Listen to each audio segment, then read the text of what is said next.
أعوذ بالله من الشيطان الرجيم. بسم الله الرحمن الرحيم.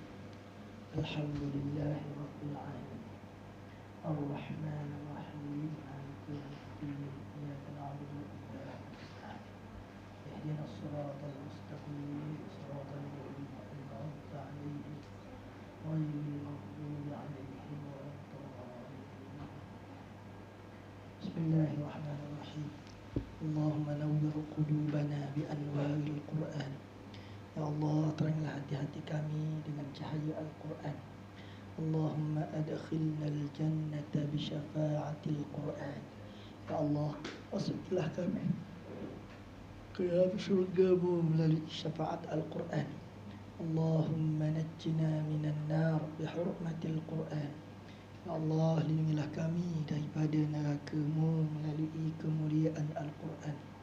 Rabbana afrigh alaina sabran wa thabbit aqdamana wansurna 'alal qawmil kafirin. Rabbana atina min ladunka rahmatan wa hayyi' lana min amrina rashada. Amma ba'd. قال المصنف ونفعنا بعلومه في الدارين آمين. قال yang ke-10 hadis Rasulullah sallallahu alaihi wasallam yang diriwayatkan daripada Huzaifah ibn Yaman ni salah seorang daripada pemegang rahsia Nabi sallallahu alaihi wasallam. Rahsia di antara yang dipegang ialah senarai nama orang-orang munafikin yang dinyatakan oleh Nabi sallallahu alaihi wasallam. Rasulullah sallallahu alaihi wasallam bersabda, "Likulli ummatin likulli ummatin majusun ومجوس هذه الأمة الذين يقولون لا قدر من مات منهم فلا تشهدوا جنازته ومن مرض منهم فلا تعودهم وهم شيعة الدجال وحق على الله أن يلحقهم بالدجال Rawahu Abi Dawud, Sunan Abi Dawud. Bagi tiap-tiap umat ada majusinya. Majusi ini adalah ibaratlah simbolik. Majusi adalah orang yang menyembah api. Majusi umat ini adalah mereka yang mengatakan tidak ada takdir. Nabi membandingkan orang yang tidak percaya pada qada dan qadar itu seperti orang majusi. Walaupun dia di kalangan umat Nabi sallallahu alaihi wasallam. Nak cerita tak sempurnanya iman dia, cacatnya iman dia, Nabi sallallahu alaihi wasallam ibaratkan seperti orang kafir majusi. Orang yang kata tidak ada takdir. Sesiapa yang mati dari kalangan mereka, jangan kamu hadiri jenazahnya. Bukan maksudnya bila kita belajar dalam balaghah, bukan maknanya tidak boleh menghadiri jenazah dia, tetapi nak cerita bahawa dia perlulah memperbetulkan pegangan dia yang kata tidak ada takdir tadi. Dan mereka yang sakit, dari kalangan mereka jangan kamu lawati mereka. Mereka adalah kaum Dajjal.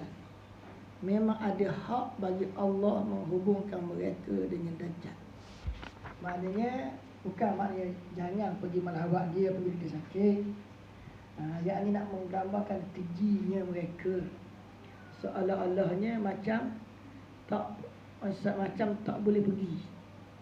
Tak boleh pergi bila mereka sakit kerana dibimbangi kita terpengaruh dengan pegangan mereka yang kata tidak ada qada tadi, tidak ada takdir Allah. Tapi menurut ulama hadis, dia masih lagi orang Islam. Orang Islam yang tidak sempurna Islamnya, masih lagi seperti orang Islam. Orang Islam yang tidak sempurna Islamnya, maka dia cacat dan kecacatan itu perlulah dibaiki. Mengenai masalah qadar, memang ada di antara orang-orang qadariyah yang menyatakan semua perkara yang berlaku dan terjadi adalah perbuatan manusia, bukan takdir dari Allah. Tetapi ada pula di antara orang-orang qadariyah itu menyatakan bahawa semua pekerjaan yang buruk itu adalah perbuatan manusia itu sendiri, dan semua pekerjaan yang baik itu adalah daripada Allah. Memang di dalam agama Majusi ada kepercayaan bahawa ada Tuhan yang menjadikan sesuatu perkara yang baik, dan ada Tuhan yang menjadikan sesuatu perkara yang buruk. Kepercayaan orang-orang Majusi ini ditolak oleh Allah Subhanahu wa taala di dalam firman-Nya, wa in tusibhum hasanatun yaqulu hadhihi min indillah wa in tusibhum sayyi'atun yaqulu hadhihi min indik qul kullun min indillahi. Surah An-Nisa. Dan kalau mereka beroleh kebaikan, orang musyrikin beroleh kebaikan, kemewahan hidup, mereka berkata ini adalah dari sisi Allah. Kebaikan itu dari sisi Allah. Betul tak tu? Dan kamu pula, dan kalau pula mereka ditimpa bencana, mereka berkata ini adalah dari suatu nahas yang ada padamu.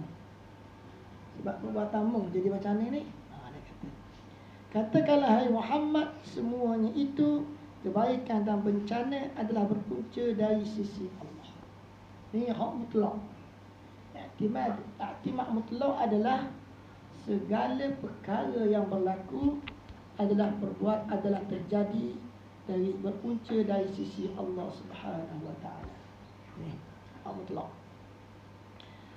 Jadi kalau kita tempat mutlak ni kita kata bahawa manusia ataupun makhluk ada kuasa, jadi benar. Firman Allah Taala ini dengan tegas menyatakan takdir itu buruk baiknya semuanya adalah dari sisi Allah.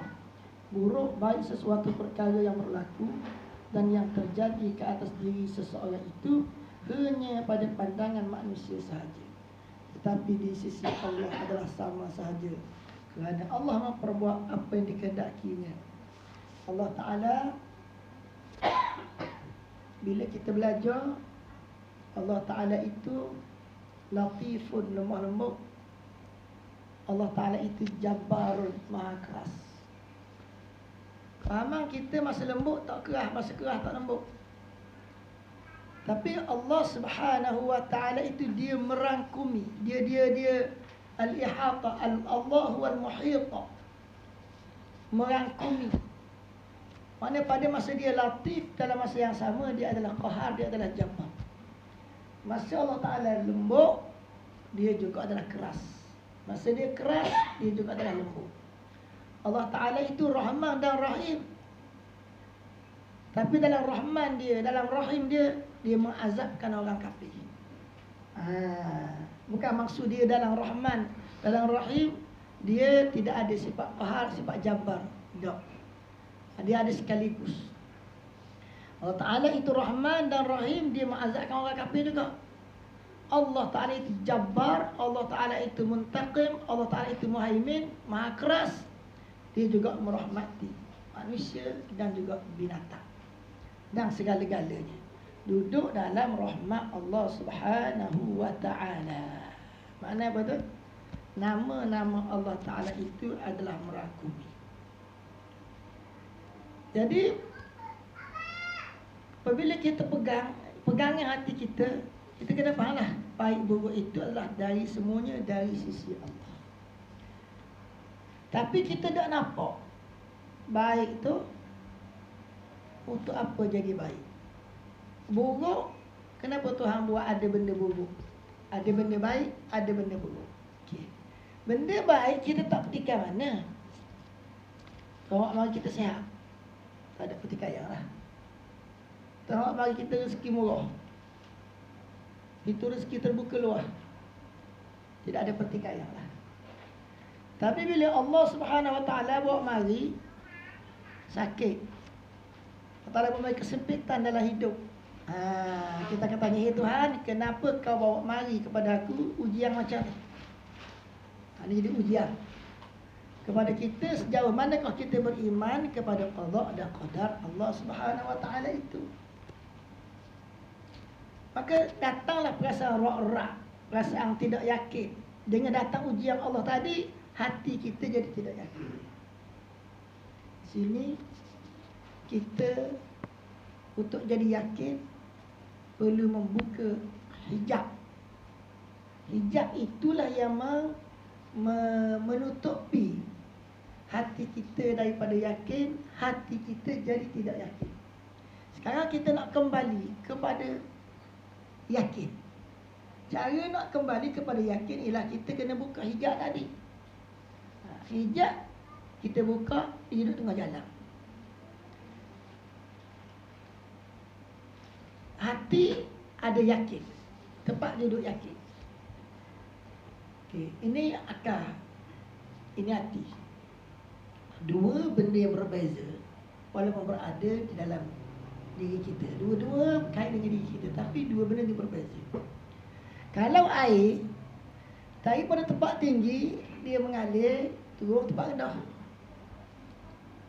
Memang sistemnya air turun daripada tempat tinggi turun tempat rendah. Tiba-tiba air rumah kita dia tidak turun tempat rendah. Sebab apa? Sebab ada sumbak tengah jalan. Dalam highway dia, highway tinggi itu ada sumbak. Air itu tidak turun ke bawah. Okay. Allah Ta'ala buat mari ujian kepada kita. Kita nak bawa. Duduk dah fikiran. Maka ilmu kita itu kalau dia boleh turun sampai dalam hati, maka dia akan menumbuhkan keyakinan. Yakin duduk mana? Yakin dalam hati. Yakin berada, yakin bersarang di dalam hati. Jadi ujian Tuhan tadi, kita hanya yakin kepada Allah. Ini ujian Tuhan ni, kita yakin sungguh-sungguh. Sekiranya hati itu boleh melihat, ilmu tadi sampai dalam hati, ada yakin. Kalau tidak sampai dalam hati, sumbak tengah jalan, maka tak jadi yakin. Tak boleh nak jadi yakin. Jadi kena buang dulu yang tersumbat. Yang tersumbat itulah dinamakan hijab. Buang dulu hijab tu. Hijab ni kaki hati lah. Takabur, riak dan sebagainya lagi. Buang dulu waktu dengan zikrullah, maka ilmu tadi boleh. Ilmu tentang ujian ni, sakit ni, musibah ni, dia akan turun juga dalam hati. Maka tumbuhlah keyakinan. Keyakinan itu mari apabila mata hati tengok ujian Tuhan itu mempunyai hikmah yang besar. Di sini ada jalan shortcut daripada fikiran kepada hati ni. Perjalanan ilmu tu dia mengalir turun ke bawah secara semula jadilah. Tapi jalan shortcut, Allah Subhanahu wa taala memperkenalkan namanya yang berbagai-bagai. Antaranya Allah Taala itu memperkenalkan dia adalah Hakim, Maha bijaksana. Maha bijaksana.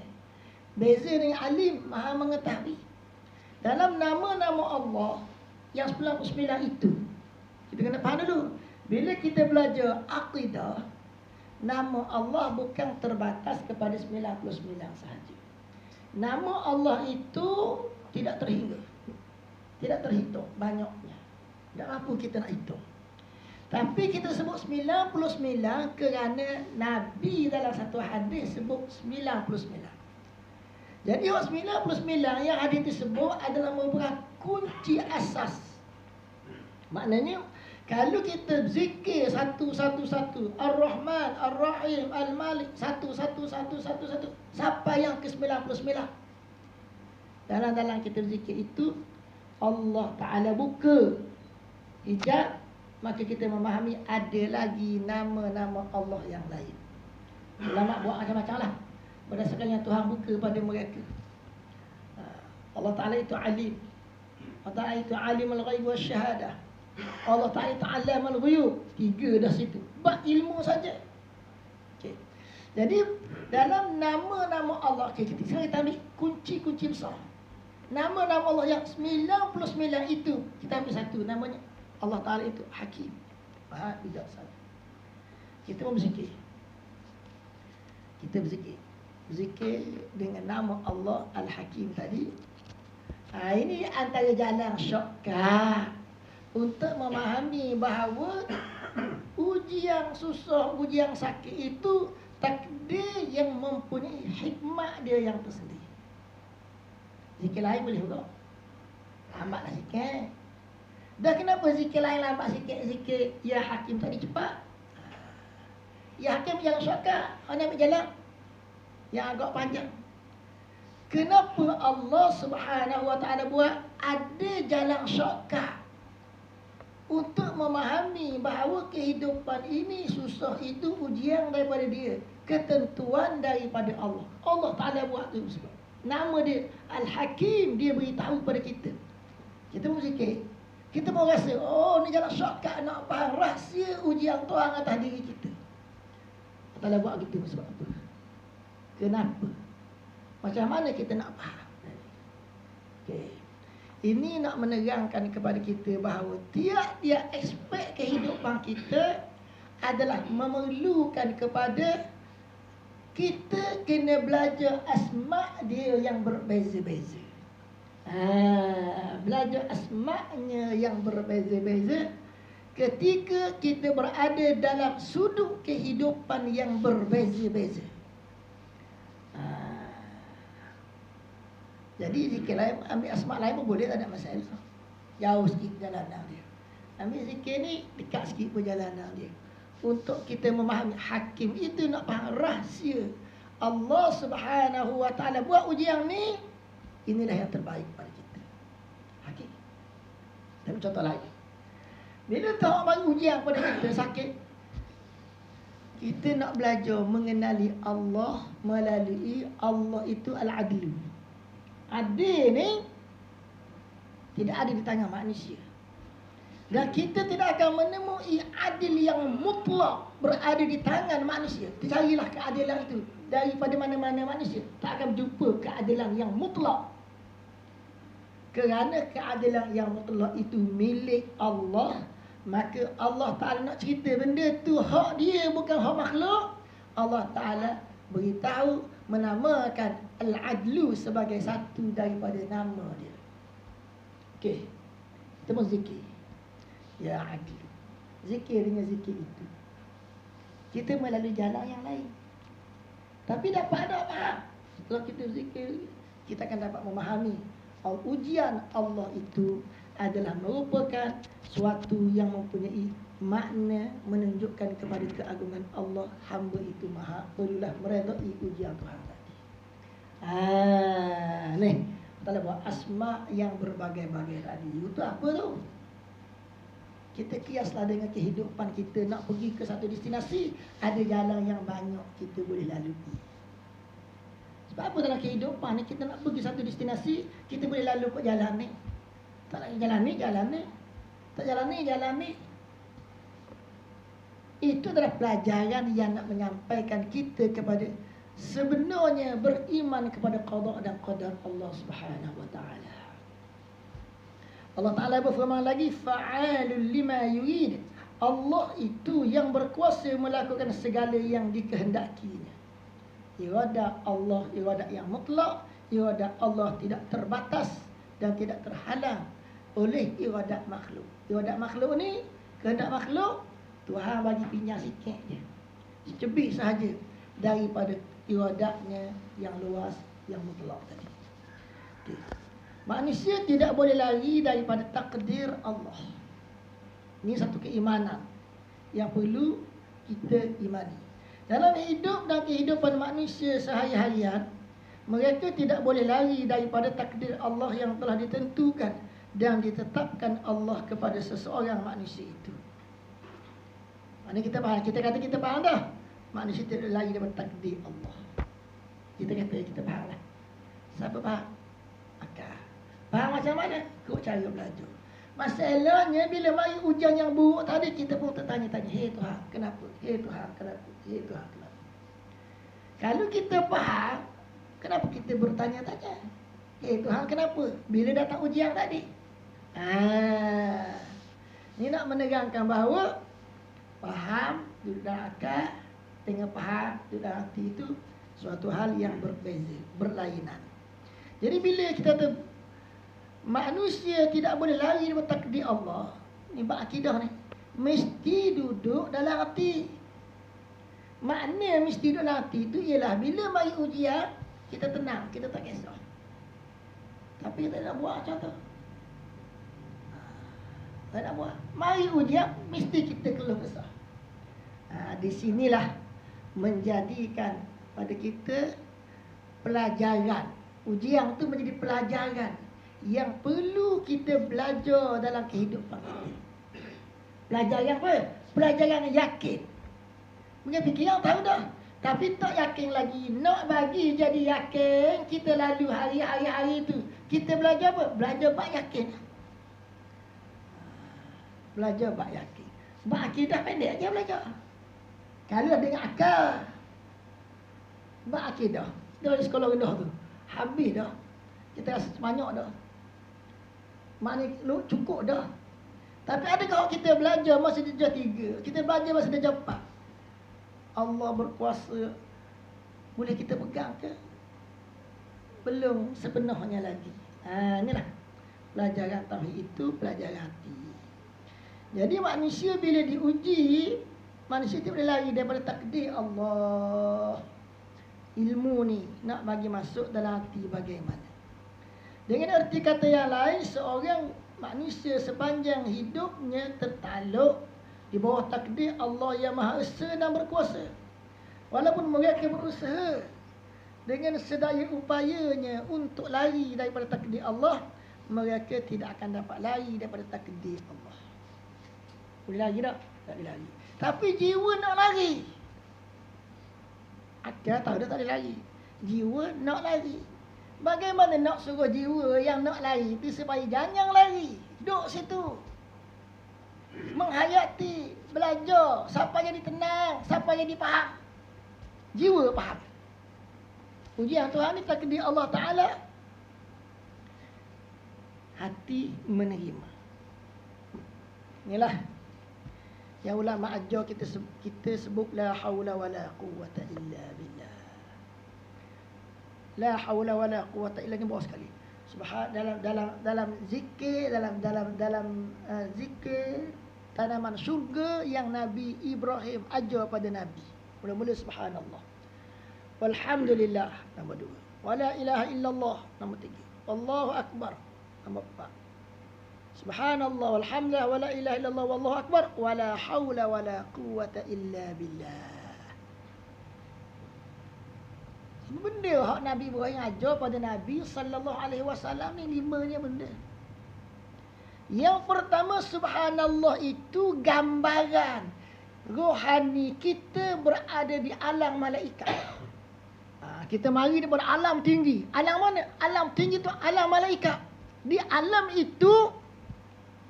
alam malaikat itu manusia ini duduk di alam malaikat. Maksudnya manusia mana di roh lah. Duduk di alam malaikat. Di alam itu tasbih saja ada. Malaikat bertasbih. Mana gambaran malaikat bertasbih? Gambarannya Nabi beritahu ketika Nabi sampai di langit ke-7. Nabi beritahu ketika Nabi sampai di Sidratil Muntaha. Yang Nabi dengar adalah tasbih. Mana apa? Mana dia alam malaikat tasbih. Maka roh kita ketika berada di alam malaikat adalah bertasbih juga sebagaimana malaikat bertasbih. Tu alam tinggi, lepas tu kita turun. Maka kita duduk pada martabat rendah sikit daripada pertama tadi. Tak ada alam malaikat, subhanallah. Turun nak pada hidup ni. Alhamdulillah. Alhamdulillah maknanya kita bersyukur kepada Allah beri kehidupan. Permulaan kehidupan itu sendiri adalah pemberian daripada Allah. Walaupun kita hidup dengan sakit, dengan musibah, dengan ujian macam mana sekalipun, alhamdulillah. Syukur tu. Sebab apa syukur? Sebab hidup. Sebab apa syukur? Sebab Tuhan beri. Kalau Tuhan beri ni sakit macam mana? Tuhan beri hidup ni tersumbat macam mana? Tuhan beri hidup ni miskin ni macam mana?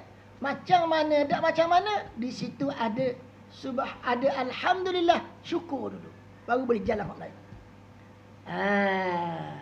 Dua. Turun dah tangga pertama, turun tangga kedua. Turun ke bawah ni. Kemudian bila turun tangga ketiga, hidup atas dunia. La ilaha illallah. Sebab apa? Turun tangga ketiga, siapa atas dunia, kita kena zikir la ilaha illallah. Sebab uji yang paling besar atas dunia ni adalah ujian syirik. Dalam fikiran, dengan fikiran, kita kata tidak syirik, aku tidak syirik.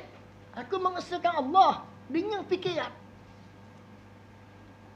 Tapi mari ujian-ujian hidup ini mengheret kita kepada syirik. Maka kita kena pegang. Kehidupan itu la ilaha illallah. Kehidupan itu mesti dengan tauhid. Okey, jalan dengan tauhid dah. Jalan lagi. Jalan dengan tauhid itu. Tauhid itu beradak dengan nafsu, berlawan dengan nafsu. Nak lawan ni, Allahu Akbar. Allah Maha Besar. Daripada alam tinggi, subhanallah, kita turun. Subhanallah, alhamdulillah, la ilaha illallah, Allahu Akbar. Siapalah kita tua, kita pun nak matilah. Orang nak mati muda pun ada juga. Tapi nak cerita bahawa ketika seseorang manusia itu nak mati, dia nak lepaskan dunia itu, pada dunia itu dia sudah hadapi. Dunia itu dia berlawan dah. Dia dalam kehidupan dunia dulu. Dalam kehidupan dunia masa sehat.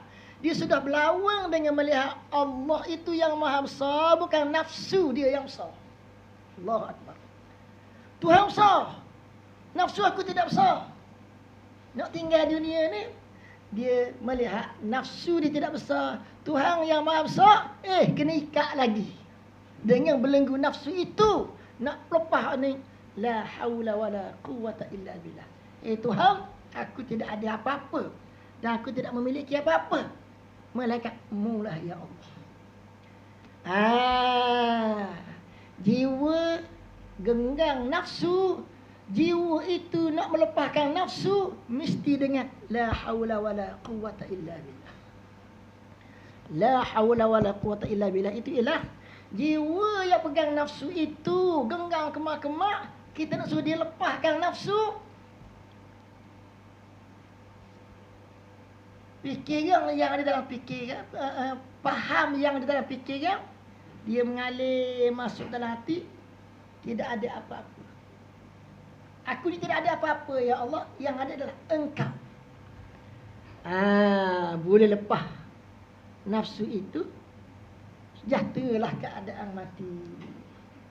Keadaan mati itu sejahtera sebab kita boleh lepas dah kehidupan ini, tidak ada kepal, tidak ada genggang, tidak ada pegang. Lepas. La haula wala quwata illa billah. Duduk bawah sekali. Maknanya kita belajar la haula wala quwata illa billah ni bila? Masa nak mati mesti belajar la haula wala quwata illa billah. Dak faham ni? Tak dululah mati. Masa atas dunia belum mati lagi lah, belum sakit, tengok sihat-sihat. Kita berlawan. Berlawan dengan apa?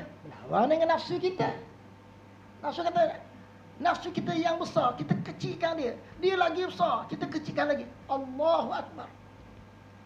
Sekarang kita nampak Allah Ta'ala besar dah. Dalam nampak Allah Ta'ala besar, Allah yang Maha Besar itu beri kita kepada kita. Dunia hak kita nak. Dunia hak kita nak dapat dah. Kena lepas pula. Lepas macam mana? Dengan kita nampak apa yang Tuhan buat mari itu, Allah Ta'ala Maha Bijaksana. Segala kesusahan yang Allah Ta'ala buat mari itu adalah kebaikan untuk kita. Hati nak faham makna la ilaha illallah sebagai perjalanan terakhir. Diri ini nak melepasi kehidupan, nak lepas kehidupan. Akhirnya fahamlah bahawa aku tidak ada apa-apa, segalanya itu adalah Allah. lepaslah diri itu. Apabila diri itu dapat melepaskan genggaman nafsu dia, roh cabut. Roh yang tercabut ni nak balik semula ke alam malaikat tadi. Subhanallah, alhamdulillah, wala ilaha illallah, wallahu akbar, wala hawla wala quwata illa billah. Lepas wala hawla wala quwata illa billah ni nak cari Allahu akbar semula. Kau dapat naik la ilaha illallah pula. Dapat naik alhamdulillah. Dapat naik subhanallah, tu alam malaikat. Gambar yang Nabi Ibrahim berada di Baitul Ma'mur adalah gambaran perjalanan kita ini balik mesti sampai semula ke alam malaikat.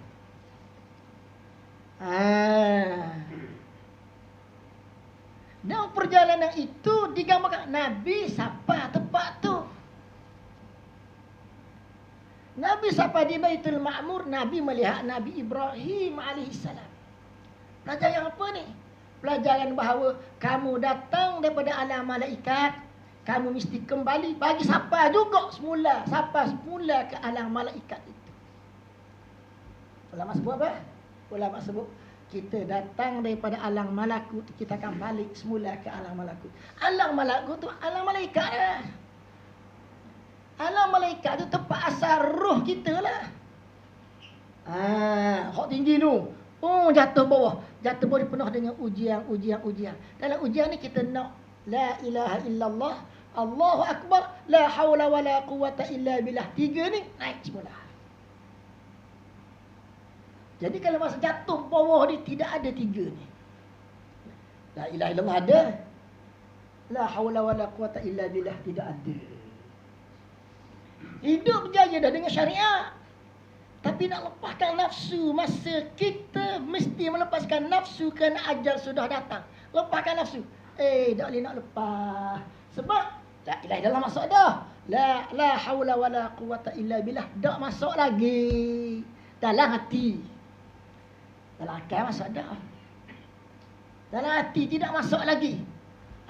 Sini kita nak baca tengok apa yang Allah Ta'ala buat mari. Ujian kepada kita. Takdir Allah itu adalah yang paling baik untuk kita. Kita tidak boleh lari lagi dah daripada takdir Allah. Jadi sekarang kita kena tanya. Dalam kita duduk bawah, duduk di bumi ni 3 benda kita kena belajar. La ilaha illallah, Allahu akbar, la hawla wala quwata illa billah. Bila kita nak start belajar hak tu? Bila kita nak start belajar dengan hati hak tu 3. La ilaha illallah. Sekarang kita tidak dalam muka bumi dah. Kita diancam oleh syirik. Kemudian Allahu akbar. Sekarang sebab kita diancam oleh nafsu kita yang besar. Batu la hawla wala quwata illa billah. Bila kita nak belajar, bila kita nak suruh hati kita belajar la hawla wala quwata illa billah. Bila kita berasa, kita berasa sedar bahawa kita dalam perjalanan nak balik kepada Allah, perjalanan nak mati dah. Tadi kita buat contoh orang yang nak mati, pelajaran nak mati tu orang tua. Tapi mati itu tidak sepertinya datang pada orang tua. Mungkin boleh datanglah hidup kita sehari, esok, minggu depan ataupun sebagainya lagi. Maka tak boleh kita nak mengelokkan diri, melambatkan belajar makna la hawla wala quwata illa billah supaya dipahami oleh hati kita. Takdir itu manusia tidak boleh lagi pada takdir Allah. Adalah manusia belajar menghayati makna la hawla wala quwata illa billah, belajar dengan hati. Jadi kalau dulu la hawla wala quwata illa billah itu masuk dalam hati, dululah kita bahawa kehidupan itu tidak boleh lari daripada takdir Allah. Tapi kalau la hawla wala quwata illa billah duduk dalam akal, tak sampai dalam hati. Maka dalam kehidupan ini ketika kita diuji dengan kesusahan dan kesulitan, kita tak nampak. Dengan sebenar-benar nampak dengan hati, ini takdir Tuhan. Kita akan tanya, macam mana? Kenapa? Bukan tak boleh tanya. Boleh tanya dengan akal. Sebagai membuka jalan ikhtiar. Dengan akal boleh tanya. Tetapi dengan hati itu mesti kukuh. Kukuh tu terhasil setelah masuknya makna la hawla wa la quwata illa billah dalam hati. Tak apa lah. Fikiran boleh tanya. Dapat jawapan ke? Tak dapat jawapan ke? Kita balik. Hati kita kemah dah dengar tu. La hawla wa la quwata illa billah. Bukan mana tak boleh tanya dengan fikiran. Tak boleh tanya dengan fikiran. Nak ikhtiar macam mana? Fikiran ni bahagian kulit. Bahagian hidup alam dunia. Bahagian tahqiq diri sebagai khalifah Tuhan. Hati ni perjalanan nak balik kepada Allah. Perjalanan di atas jalan uluhiyah. Fikiran perjalanan atas jalan rububiyah. Perjalanan tahqiq diri sebagai khalifah Tuhan. Tak boleh cerai dua tu. Tapi antara dua perkara yang satu tak boleh cerai itu, kita kena faham beza. Hak ni hak mana? Hak ni hak mana? Jadi maknanya bila hati nak meninggalkan dunia, la haula wala quwata illa billah. Tapi kita tak tahu bila kita nak meninggalkan dunia kerana kita masih hidup atas dunia lagi. Masa kita hidup atas dunia lagi tu, Allahu Akbar. Dalam Allah Akbar, kita belajar la haula wala quwata illa billah. Dalam la haula wala quwata illa billah itu, kita kena belajar Allahu Akbar. Berapa lapis? Ini ialah kerana sesuatu perkara yang telah ditentukan dan ditetapkan Allah akan berlaku dan terjadi kepada diri seseorang itu. Perkara itu tetap dan pasti berlaku dan terjadi. Sebaliknya sesuatu perkara yang tidak ditentukan dan tidak ditetapkan Allah akan berlaku dan terjadi kepada diri seseorang itu. Perkara ini tetap dan pasti tidak akan berlaku dan terjadi. Inilah rahsia ketuhanan lah. Rahsia Allah. Kita tak tahu. Ini telah ditegaskan oleh Rasulullah sallallahu alaihi wasallam di dalam hadisnya yang diriwayatkan oleh Zaid bin Sabit radhiyallahu anhu. Zaid bin Sabit ni orang Ansar. Wa ta'lamu anna ma asabaka lam yakun liyukhti'uka wa anna ma akhtaka lam yakun liyusibaka. Dan hendaklah engkau yakin bahawa sesuatu bencana yang menimpa diri engkau bukanlah kerana Allah tersalah menimpakan bencana itu kepada engkau. Memang dengan kehendak Allah Ta'ala.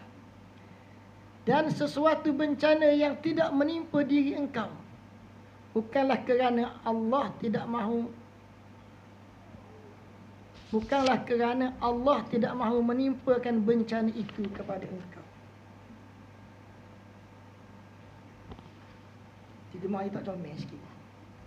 Wa anna ma akhta'aka lam yakun liyusibuka. Sesuatu bencana yang tidak menimpa engkau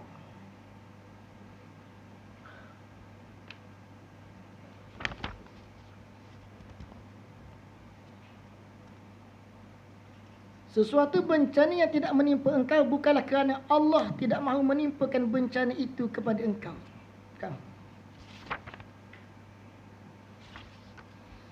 Sesuatu bencana yang tidak menimpa diri engkau kerana Allah tidak mahu menimpakan bencana itu kepada engkau. Gitu. Hadis Rasulullah sallallahu alaihi wasallam ini menegaskan sesuatu perkara yang berlaku dan terjadi dalam diri seseorang manusia itu sudah ditentukan Allah dan ditetapkan oleh Allah Ta'ala. Sama ada perkara itu baik atau buruk, inilah yang dikatakan takdir Allah, di mana seseorang itu tidak boleh lari daripada takdir.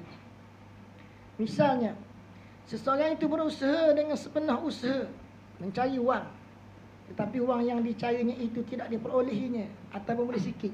Nak banyak boleh sikit. Selalu je tak cukup.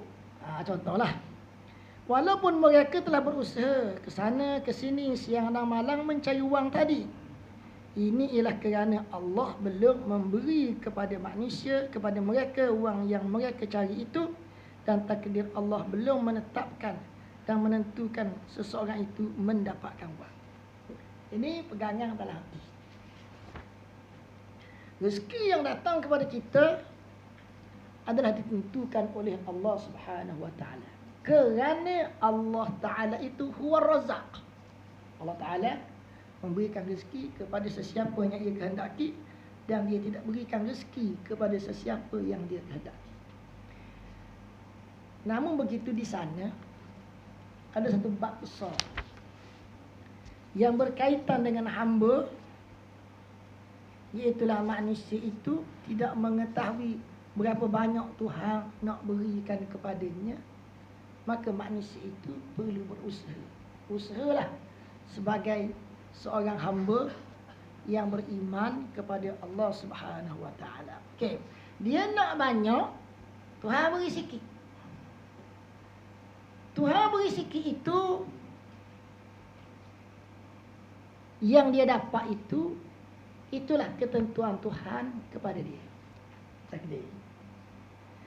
Tetapi yang akan dia dapat besok, banyak ke sikit? Tak boleh dia jadi kayu ke hari ni aku dapat sikit, kalau Tuhan bagi sikit, esok aku dapat sikit jugalah. Sebab Tuhan akan beri sikit juga esok. Tak. Hak esok duduk dalam ilmu Allah. Cerita esok, cerita alam ghaib.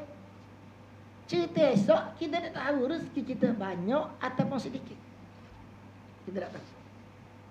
Bila hari ni kita boleh sikit, dalam tu kita kena renung. Hubungan kita dengan Allah Subhanahu Wa Taala ada beberapa rahsia-rahsia yang tersembunyi. Kita Tuhan bagi setakat tu atas usaha kita macam ni. Di sana mungkin Allah Subhanahu Wa Taala sembunyikan beberapa perkara, yang perkara tu untuk esok kita kena study, kita kena belajar. Kalau ada kesilapan, ada perkara yang perlu dibaiki. Maknanya Allah Ta'ala beri rezeki kepada kita. Pegangan dalam hati. Banyak mana kita tak tahu. Dan perkara yang kita tidak tahu itu menjadi rahsia antara kita dengan Tuhan. Rahsia kita dengan Tuhan ni, perjalanan kita nak ma'rifatullah, kita kena berjalan di atas jalan itu. Maknanya dalam tu, hak esok tu, mungkin atas hak dapat hari ni kita ada silap, kita ada hijab, kita ada dosa, kita ada kelemahan yang kita tak baiki, yang kalau kita baiki untuk hari esok, Allah Ta'ala mempamerkan rahman dan rahim dia, mungkin esok boleh dapat banyak pula. Hak esok tu ada rahsia antara kita dengan Allah yang kita kena belajar. Hak kemarin tu jadi takdir tu menjadi pegangan dalam hati. Pegangan dalam hati. Hak kemarin sakat tu lah. Hak esok kita nak jadikan kayu ko hak kemarin sebagai dipakai pada esok hari. Jadi maknanya dalam kehidupan kita ni ada banyak rahsia ketuhanan kita dengan Allah Subhanahu Wa Taala. Tak tahu melainkan bila kita berhubung dengan dia, berhubung dengan Allah. Jadi kemarin boleh sikit takdir tu, esok kita mesti duduk dalam belajar mengenali Allah tu Ar-Razzaq, Allah tu Al-Wahhab, Allah tu Al-Ghani, Allah Ta'ala itu Al-Mughni. Allah Ta'ala itu Ghani maknanya kaya, Allah Ta'ala itu Mughni maha mencukupkan. Benda beza antara Ghani dengan Mughni. Ghani ni maknanya Allah Ta'ala maha kaya, banyak kita nak, Tuhan boleh beri belaka banyak mana kita nak. Itu makna Ghani. Mughni makna Tuhan itu maha mencukupkan ialah kita ni kadang ada banyak hingga berlambak-lambak, hingga berlebihan, tak tahu nak guna macam mana, maka tak perlulah banyak-banyak, sikit pun cukup dak, asalkan kita boleh guna dengan cara yang betul. Maka hak banyak tu kita tak tahu nak guna, tak payah dak apa. Hak banyak tu kita tak boleh nak guna dah, tak tahu nak guna apa. Tak payah ada apa. Sebab hak sikit ni kita boleh guna dah, cukup dah. Atas hak banyak kita tak perlu, itu menunjukkan Allah itu murni. Jadi maknanya kerana ada orang yang dia dapat sikit tetapi cukup. Kemarin kita dapat sikit, esok kita dapat tak tahu lagi. Kemarin kita dapat sikit, cukup dah dengan apa yang kita perlukan. Kita dapat sikit bukan maknanya Allah tu, bukan maknanya tidak menunjukkan Allah tu ghani. Kita dapat sikit kemarin bukan menunjukkan Allah tu tidak ghani. Kita dapat sikit menunjukkan Allah tu ghani walaupun kita dapat sikit. Tapi atas sikit yang kita dapat kemarin itu cukup dah. Adalah nak menerangkan Allah itu murni. Cukup. Bila cukup, ya sungguh Allah tu ghani dan murni. Orang itu kaya dan maha mencukupkan. Habis cerita kemarin. Cerita esok pula macam mana? Esok boleh banyak ke sikit? Kita tak boleh ukur. Kemarin boleh sikit, maka esok boleh sikit lah. Sebab Tuhan nak beri kepada kita sikit. Tuhan nak beri sikit perkiraan kita tu. Hak kemarin, hak esok cerita lain. Tiba-tiba kita ukur, Tuhan nak bagi kat aku sikit. Habis. Kita belajar. Allah tu ghani tidak menghabisi pelajaran itu. Kemudian kemarin, hari lain pula kita tengok kemarin Tuhan bagi banyak. Kita pun berasa esok Tuhan bagi banyak juga. Habis ya. Tuhan bagi banyak kemarin tidak bermakna esok Tuhan akan bagi banyak macam kemarin. Tuhan bagi banyak kemarin untuk kita belajar mengenali Allah huwal ghani. Dapat banyak lah. Dah banyak kemarin kita dapat tu kita pakai habis dah. Manfaatnya itu penuh dah. Jadi ke membazir dah. Kalau kita dapat banyak, lepas tu manfaat dia mengalir cukup, kita belajar Allah tu ghani, Allah tu murni.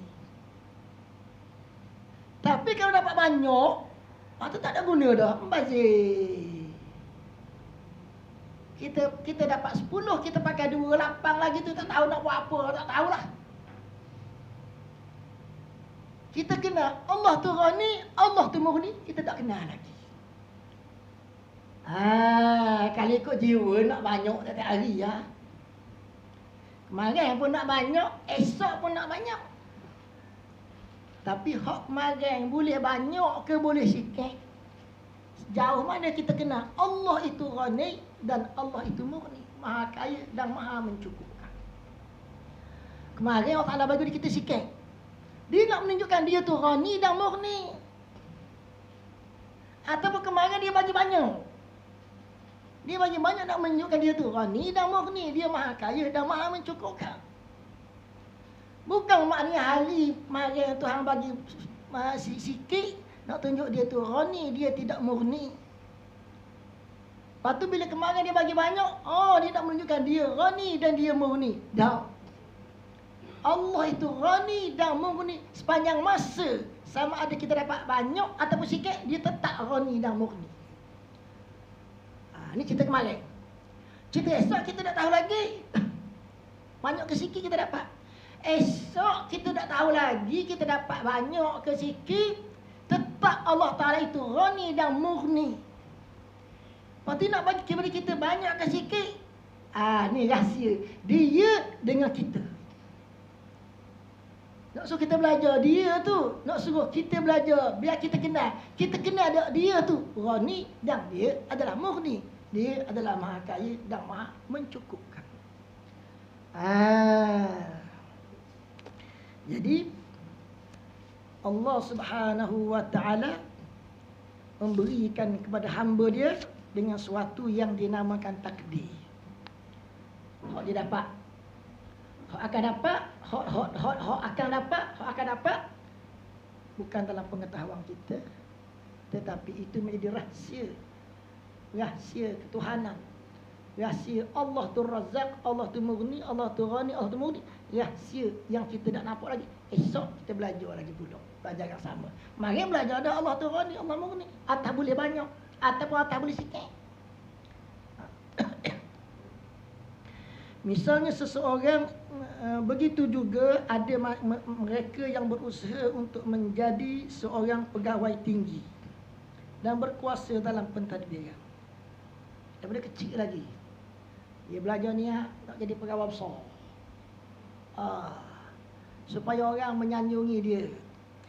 Tetapi apabila mereka itu telah sampai menjadi pegawai tinggi dan sudah berkuasa penuh dalam sesuatu pentadbiran, mereka jatuh menjadi orang yang tidak mempunyai apa-apa pangkat dan tidak mempunyai sebarang kuasa. Malah ada di antara mereka yang akhirnya masuk penjara. Inilah kerana takdir Allah yang telah ditetapkan dan ditentukan kepada mereka. Dan ini adalah juga takdir Allah yang tidak seorang pun yang boleh lari daripadanya, walaupun mereka berusaha dengan sedaya upayanya untuk lari-lari daripada takdir Allah. Mereka tidak akan dapat lari, malah mereka tetap menerima takdir Allah itu. Kerana barang yang berlaku itu adalah ketentuan daripada Allah. Jadi barang yang tak berlaku lagi, kita tak nak jadikan hak lepas dah sebagai kayu ukur untuk hak akan datang ni. Bagaimana akan datang, bagaimana akan datang, tengoklah pada hak lepas dah. Tak semestinya macam tu. Dan ada juga suami isteri ingin mendapat anak. Segala usaha untuk memperoleh anak telah pun dibuat dan bermacam-macam obat telah pun dilakukannya, tetapi isteri itu tidak juga hamil. Sebaliknya ada suami isteri yang tidak mahu anak lagi kerana sudah banyak mempunyai anak atau memang tidak mahu anak. Dan kedua-dua suami isteri tadi berusaha mencari obat supaya tidak melahirkan anak, tapi anak mereka bertambah lagi. Ini adalah juga takdir Allah. Ta'ala Maha Kaya. Orang berzina tak nak anak, beranak. Tuhan bagi menganak, beranak. Berzina tak nak anak, nak seronok-seronok je. Dah nak kadang kawan-kawan lebih anak. Orang kahwin nak anak, Tuhan uji tak dapat anak. Separuh harta dia gunakan untuk dapatkan anak. Tuhan tak bagi anak. Hak ni buat maksiat, mudah semalam bang, dekat. Ini semua adalah merupakan ruang-ruang yang Tuhan buka supaya hamba dia belajar mengenali keagungan Allah. Masing-masing dengan takdir masing-masing. Supaya masing-masing dapat belajar mengenali Allah melalui ikut cara mudahlah, melalui asma dia yang berbeza-beza tadi. Asma Allah yang berbeza-beza adalah menjadi alat kita berzikir untuk kita mengenali diri kita yang berada pada kedudukan yang berbeza-beza dengan nafsu yang berbeza-beza. Hari ini kita nafsu gini, esok kita nafsu gini pula. Hari ini kedudukan kita sini, esok kedudukan sini. Sini itu dia alam gaib. Dalam masyarakat sama je hari ini dengan esok. Dalam masyarakat sama je, tak ada berubah mana pun. Tapi dalam kehidupan, dalam pandangan gaib, hari ini kita mertabat lain, kemarin kita mertabat lain. Hari ini kita dengan mertabat itu, kita nak faham dengan zikrullah, asma'nya ni. Esok dengan ujian yang lain pula, kita berada pada tangga yang lain pula. Esok dengan ujian yang macam tu, zikirnya lain pula. Kalau boleh lah, nak memahami, nak mendalami ma'rifatullah itu. Sebab berbeza-beza. Tuhan buat asma Allah berbilang-bilang tu dengan bijaksana dia. Kehidupan manusia yang berubah-ubah itu, nak faham rahsia hidup dia, dia balik kepada kenal asma Allah. Nak bagi masuk daripada otak, masuk dalam hati, Dia berzikir. Akhirnya pengetahuan nama Allah itu ada dalam fikiran, dalam pelatok. Turun, tak ada sekatan, tak ada halangan. Turun sampai dalam hati. Bila sampai dalam hati, tumbuhlah keyakinan kepada asma itu. Hati itu yakin dah kepada asma. Dengan zikir. Setelah mana hati itu yakin, maknanya hati itu nampak. Bila hati itu nampak, hati yang nampak itu dia akan menghasilkan ilmu dalam hati pula. Yakin kepada berani, kepada kekuatan, kepada pengorbanan. Berapa latih? 5 latih. Mula pada hati nampak. Sebelum tu fikiran nampak dengan fikiran. Zikir nampak dengan hati. 1. Nampak dengan hati, mari yakin. 2. Daripada yakin, mari kekuatan, mari keberanian. 3. Daripada keberanian, mari kekuatan. 4. Daripada kekuatan, mari pengorbanan. 5. 5 lapis ni, macam mana dia boleh mari selapis naik ke atas? Ulama buat contoh lah. Kita ambil durian putih, tanam jadi pokok durian. Pokok durian ni berbuah. Tiap-tiap tahun berbuah. Dan setahun dia berbuah tu banyak buah. Akhirnya kita pun kira lah, tahun ni berapa ratus tahun lepas. Sampailah pokok durian itu mati. Lepas 100 tahun pokok durian itu mati, dia mengeluarkan buah berapa juta, kita kata, atas pokok tu. Kita ambil satu ulas daripada juta-juta ulas pokok durian yang terbit daripada pokok tu, kita tanam pula jadi pokok durian generasi kedua. Generasi kedua pun berbuah pula 100,000 pula. Satulah. Hak 100,000 tu kita ambil sebutir je, seulas saja. Kita buat benih tanam pula, tumbuh pula pokok durian generasi ketiga. Generasi pertama, generasi kedua, ketiga, keempat, kelima. Zikir pun melahirkan macam itulah. Melahirkan pertama apa? Kedua yakin. Ketiga berani. Keempat kekuatan. Kelima pengorbanan. Keenam kemanisan. Selapis. Macam pokok durian tadi. Satu generasi.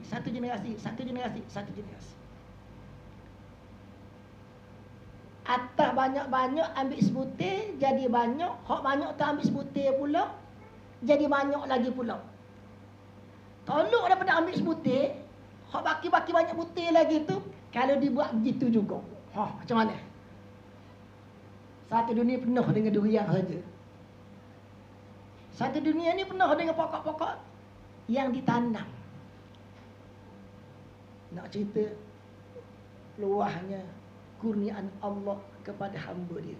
Begitulah luahnya ilmu asma Allah. Ambil satu, menghasilkan banyak. Zikir ni pula satu, menghasilkan luahnya ilmu lautan, ilmu asma yang manusia boleh lalui dalam kehidupan dia dengan zikir macam tu. Di antaranya nak memahami bahawa apa yang manusia buat itu adalah takdir dari sisi Allah Subhanahu wa taala.